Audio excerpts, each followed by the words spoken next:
Hello, and welcome to The Thin End of the Wedge, the podcast where experts from around the world share new and interesting stories about life in the ancient Middle East. My name's John. Each episode I talk to friends and colleagues and get them to explain their work in a way we can all understand. Researchers studying the ancient Middle East draw on more sources than ancient objects, texts, and landscapes. A very important source of information is archives. That is, documents produced in more modern times by excavators, museum staff, and other scholars. They can offer valuable information about when, where, or how objects were found, how they were traded on the antiquities markets, or how and why scholars interpreted them the way they did.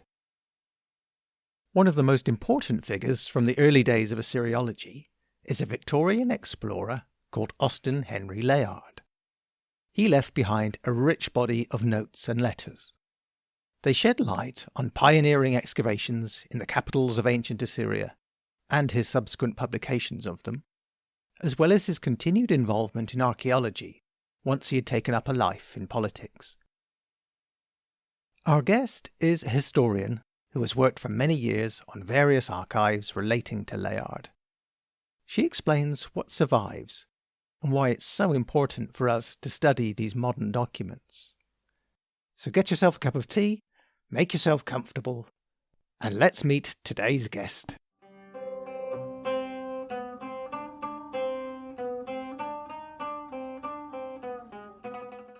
Hello, and welcome to Thin End of the Wedge. Thank you for joining us. Thank you so much. It's a pleasure for me to be here today. Can you tell us, please, who are you and what do you do? My name is Stefania Ermidoro. I am an assyriologist and a historian of the ancient Near East, and my research mostly focuses on ancient Assyria in the first millennium BC. So I'm currently a research fellow at Ca' Foscari University of Venice, where I study a particular feature of cuneiform tablets, which belong to the so-called Library of Ashurbanipal. So right now I'm focusing on the so-called firing holes on cuneiform tablets, but I've also studied food and drinking in ancient Assyria. And in the past years, I have been also focusing on the rediscovery of ancient Assyria in modern times, in particular through the figure of the archaeologist of the Victorian age named Austen Henry Layard. What was Layard famous for doing? So the name Austen Henry Layard perhaps doesn't ring any bell to those who are listening to us today, but in fact, he was a true celebrity in the past among his contemporaries because he was known as the man who made the Bible true. Basically, he embarked on an adventurous journey in 1839. Originally, he was intended to reach Sri Lanka, where he was supposed to work as a solicitor, but in fact, he never reached his final destination. He stopped in the Middle East and he began perhaps the most important archaeological excavations in the Assyrian capitals, particularly in Nineveh and Nimrud. And those were names which were mentioned in the Bible. So for the first time, ancient cities which were thought to exist but which were never found were brought back to life. So that's why he became so famous. And he stayed in Mesopotamia for only 7 years, but he made such incredible discoveries there that he came back in the UK, in England, as a hero. Ever since his first discoveries, Layard was committed to spreading the knowledge of ancient Assyria and its history at every level of the European society. So, for example, he discussed assyriological issues with crowned heads to social workers. He presented lectures at universities. He talked about Assyria to the nobles, to the working classes. He published many books. So he was really playing a leading role for the spreading of Assyriology and the knowledge of ancient Near Eastern history. And for example, he participated in major events such as the Great Exhibition in London, which was held in 1851, where there was a huge Nineveh pavilion. So he really is a crucial personality for the ancient Near Eastern studies. And he became so famous that he could enter politics, and he ended up being the ambassador in Istanbul, the ancient Constantinople. Yes, so that's why he became so famous for his incredible discoveries in the Near East, which he also published in a few books, which are thought to be the first archaeological bestseller ever published in the modern times. Why is it so important for a historian of the ancient Middle East to study Layard? Well, basically because he is one of the founder of the ancient Near Eastern studies. It's also very important, I think, to know how the knowledge of our own discipline developed through time from the very beginning until today. If it wasn't for him and for his discoveries, we wouldn't have many of the materials that we currently study. And he was also very active in the study and the decipherment of the cuneiform script. And he worked together with leading scholars of the Akkadian language of his time, and also with the scholars who were at the British Museum. He contributed to the creation of the collections of the British Museum. So the amazing ancient materials we see today in London were mostly shipped to the UK by Layard. And he also published, as I mentioned before, these volumes in which he described what he saw in Assyria, in the ancient capitals he was excavating. And he also described what we cannot see anymore, basically. So that's why it is important. And also, in the new type of studies that are currently ongoing in the ancient Near Eastern discipline, we are also focusing recently on the archival documents written by Layard, so reports, diaries written in the field, and letters sent to friends and families, where he described some details which would otherwise be lost in the official documentation. So through all these types of documents and materials, we get a better idea of the earliest discoveries which were made in the 19th century in the ancient capitals of Assyria.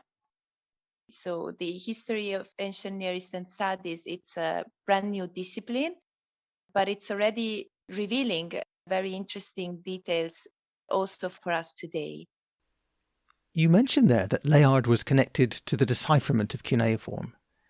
He published many drawings of cuneiform inscriptions, for example, but it doesn't seem clear that he could read cuneiform. Do the archives shed light on that aspect of his work? Well, I personally think that he was a very good observer. So ever since the beginning of his excavations, he was writing to Rawlinson, noticing duplicates or variations in very similar inscriptions. So he was very good in observing the signs and pointing out any difference or similarity, and in making connections amongst the many inscriptions that he copied.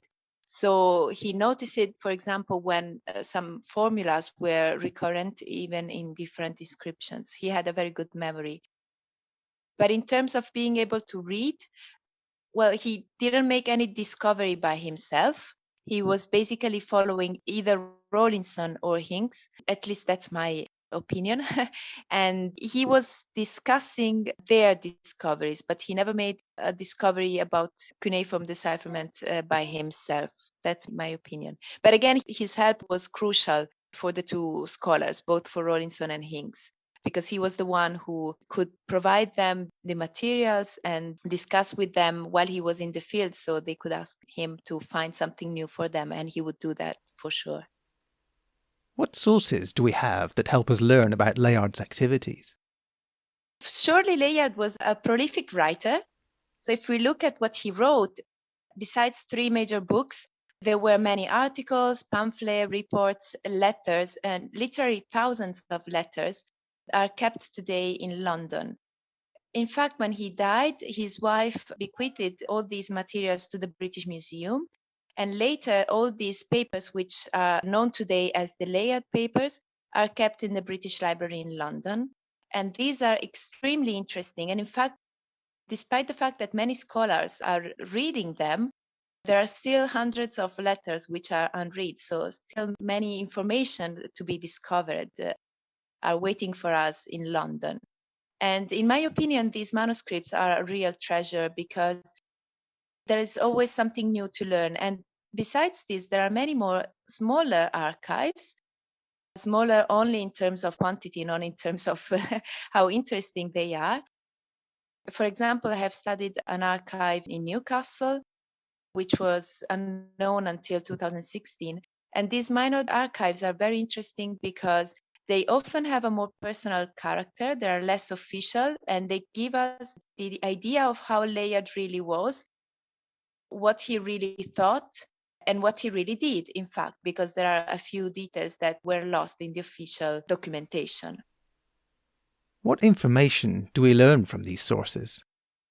So in broad terms, archives, of course, give us detail of practical things, so what Layard did, but we also get to know how Layard thought. So for example, one very interesting thing that I have discovered in these archives is that contrarily to what scholars often wrote about Layard, he was not interested in Assyria only in the earliest part of his life, so while he was in Mesopotamia. But indeed, these archives reveal to us that he kept on following Assyrian studies and Assyrian discoveries. He kept on writing to the British Museum asking for information, for publication. He kept on talking about ancient Assyria also in the second part of his life while he was into politics and a diplomat. So it really helps us in, again, discovering something new about our own discipline. Also, I think it is relevant to highlight that through Layard's archive, we get to know more information about European museums and collections, because not only Layard sent back to London many of the items which he discovered in Assyria, he also had a very important private collections, which he then later somehow donated to friends and family. So through his letters, we get to know to whom he sent some items from his collection. And he also sent a few items to European museums. So, for example, I have recently discovered that he sent some items in Lausanne, in Switzerland. And I have studied the pieces he sent in Venice and many more. So through his archival sources, we also get to know something more about European museums. Before his archaeological career, he spent several years living in the Middle East. Do the archives tell us about this early part of his life? No, not really. We have letters which he sent to his mother and aunt mostly. So from there, we have the earliest description of his first impact with the Near East. In Newcastle, I have found some very nice sketches made in pencil, which witness to his travels. So, for example, I have found a nice sketch of some waterfalls that are in Croatia. So this would be a witness of the earliest month of his travel when he was still in the Balkans. But not as many. He mostly began to keep records, reports, and so on of his adventures, so-called in the East, when he started his excavations, or at least that's what he decided to keep. And in the other archives which I could study, there are a few things, a few items that are interesting, but not as many. Can we learn about the local diggers and overseers who worked for him? There are a few interesting details, and especially in the first letters which he sent to his mother and aunts, there are very interesting details about how the workmen were excavating in the field. Some of them were also then repeated in the official publications, but not all of them. Yes, so again, it also describes what he was doing. So either copying inscriptions or copying reliefs while the other men were working. And also, we know how the excavation could go on while he was not present in Assyria. So he went back to London for a few months in between his two archaeological excavations. And while he was not in Assyria, he left the supervision of the excavation to a friend of his named Ross. And through the letters exchanged between Ross and Layard, we get to know how the excavation could go on even without his presence in the field. So again, archives are quite revealing in this respect as well. What do the archives represent then? Do we essentially have everything he wrote, or were they just a selection? Well, that's a very interesting question. Thanks for this. So the Layard papers that are kept at the British Library, they were carefully selected by Layard himself and by his wife. Layard was very keen in providing a well-defined image of himself. So he was very careful in making public only the documents which he really intended to be known so that he could shape a very good image of himself. And that's what make the so-called minor archives, even more interesting, if that's possible. Because, for example, the Newcastle archive, it is a family archive. It was mostly managed by women, so by Layard's wife Enid and her sisters. And so there is not so much selection amongst the documents. And that's why we get a more original and a more true, if possible, image of Layard through these archives.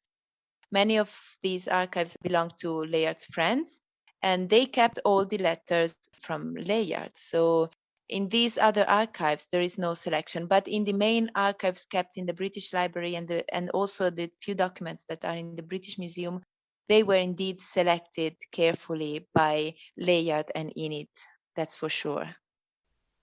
So do the archives, especially the non-curated parts, agree with what Layard says in his publications? Well, not entirely. They do not entirely agree. For sure, they add more details to the official story. So we get to know more information about his discoveries in the field, or also about his activities as ambassador in Madrid and in the ancient Constantinople, now Istanbul. So they add many details which Layard decided to keep secret for a reason or another. That's for sure. That's the main difference, I think, from what we know from the official reports. So more details, which perhaps give us an image of Layard that it's not what he wanted to give.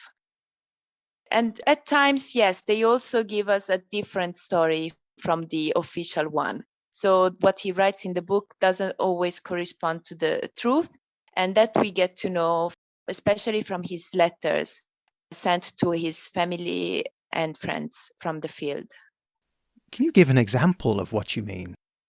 Yeah, so for example, where he was, where something was discovered. At times in his book, we read that he was present when some important discoveries were made, some particular relief was found. But then if we read that letters sent to his aunt, we are informed that he was called because he was in a different spot of the field. And then someone called him and he ran back to the spot where the discovery was made, or this kind of thing. So minor things, not something that will rewrite the history of the studies of the ancient Near East.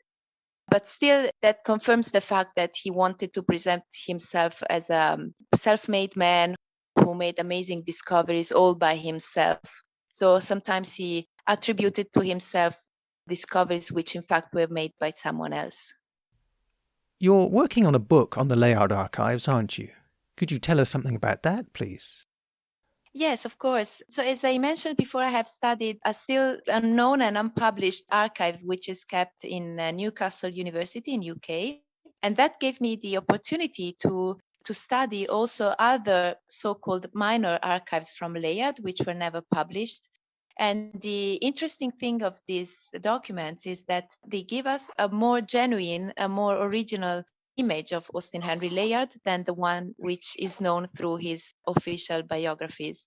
So what I'm planning to do is to write this monograph in which I will highlight his role for the studies of the ancient Near East, not only, as I mentioned, in the earliest years of his adventurous life, but also and mostly on the second part of his life. So, for example, I will highlight his connections with Schliemann and with other archaeologists of his time. Layard was British ambassador in Constantinople. He just came back to London after his retirement as British ambassador in Constantinople when Schliemann was excavating in the ancient Troy, so the site of Hissarlik. Basically, Schliemann wrote many times to Layard asking him to intercede, to write to the Ottoman authorities so that he could get the permission to excavate in the site where he wanted to excavate, so Hissarlik. And Layard was instrumental in this. So we know for sure that he was the man who could obtain the permit for Schliemann so that he could go and excavate at Troy. I will highlight his connections with crowned heads throughout Europe, and I will also highlight his connections with European Museum. So hopefully that's what will come from my publication. So the Layard archives are relevant not just for the study of archaeology in Iraq, but for the Middle East and the Eastern Mediterranean more broadly. Yes, I'm pretty sure about it. And in fact, I have found many letters that attest to his help in getting permits, not only in Hissarlik, but also at Van, for example, or in Cyprus. So there are many letters sent to and from Palma di Cesnola. And indeed, his archives are rich with letters sent by or to archaeologists all over the world, basically. For sure, they prove that he was instrumental in getting permits, even for the ancient Assyria. So even when he came back from Mesopotamia, he was still helping the British Museum to get this permit so that his successors in the field could work after he left Assyria. So I'm sure that the archives will reveal even more about his very important and crucial role for the ancient Near Eastern excavation, even in the second part of his life. When can we expect your book? Well, that's a very good question. Hopefully, I will be able to finish it, to write it, at least have a first draft by the end of this year.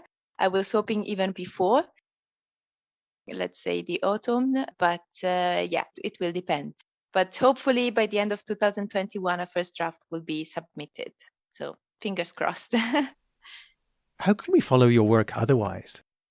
Well, I mostly upload all my work in academia on the academia website. I also have a personal webpage at the Ca' Foscari University website. So hopefully you will find everything I will publish in the future there. Of course, for sure, there is already what I've published so far. A few articles on Layard have already appeared, and they are already available online. Could you tell us something about those, please? Yes, so in the first papers I published, I began to highlight the importance of the Newcastle University archive, which is a bit heterogeneous. For example, there is also a photo album, and there is a couple of paintings of portrait of Layard's wife. So it's not only about ancient Near Eastern archaeology, but it is very relevant. There are a few documents which were still unknown. For example, some maps of the Assyrian palaces which Layard excavated in Nimrud, which were still unknown and are very interesting because we have the original room numbers which he gave while he was in the field. And then there is, for example, a piece of pottery which joins a particular vessel which is kept in the British Museum. So there are very interesting materials there, and I thought it will be important to let the people know about them even before the publication of my monograph. And then I also began to write about Layard's contribution to the discovery of cuneiform writing through his connections with contemporary scholars. So, for example, Birch and even Smith, or of course, Rawlinson, Hinks, and the others. So I already wrote something about it in my previous publications. Thank you very much. Thank you so much.